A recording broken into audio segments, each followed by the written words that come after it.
শিরোনাম: তীব্র কালবৈশাখী ও ঘূর্ণিঝড়ের আভাস। এতক্ষণ শিরোনাম শুনলেন, এবার বিস্তারিত। বঙ্গোপসাগরে চলতি এপ্রিল মাসে 1 থেকে 2টি লঘুচাপ সৃষ্টি হতে পারে জানিয়ে আবহাওয়া অফিস বলছে। ঘূর্ণিঝড় হওয়ার আশঙ্কাও রয়েছে। এছাড়া 3 দিন তীব্র কালবৈশাখী ঝড় আঘাত হানতে পারে।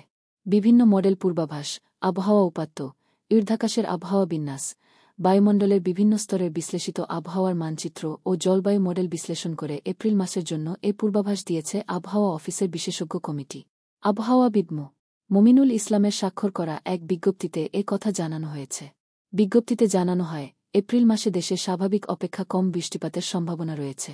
তবে এ সময় দেশে 5 থেকে 7 দিন বজ্র এবং শিলাবৃষ্টিসহ হালকা বা মাঝারি ধরনের বৃষ্টি হতে পারে।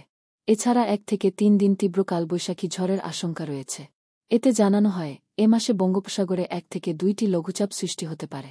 এর মধ্যে একটি নিম্নচাপ অথবা ঘূর্ণিঝড়ে রূপ নিতে পারে বলে আশঙ্কা করা হচ্ছে। এছাড়া এপ্রিলে সারা দেশে দিন ও রাতের তাপমাত্রা স্বাভাবিক অপেক্ষা বেশি থাকতে পারে বলে জানিয়েছে আবহাওয়া অফিস।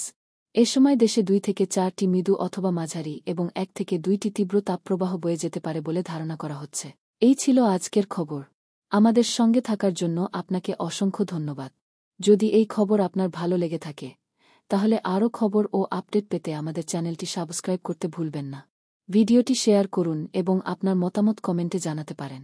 পরবর্তী আপডেট পর্যন্ত সবাই ভালো থাকুন, সুস্থ থাকুন। ধন্যবাদ।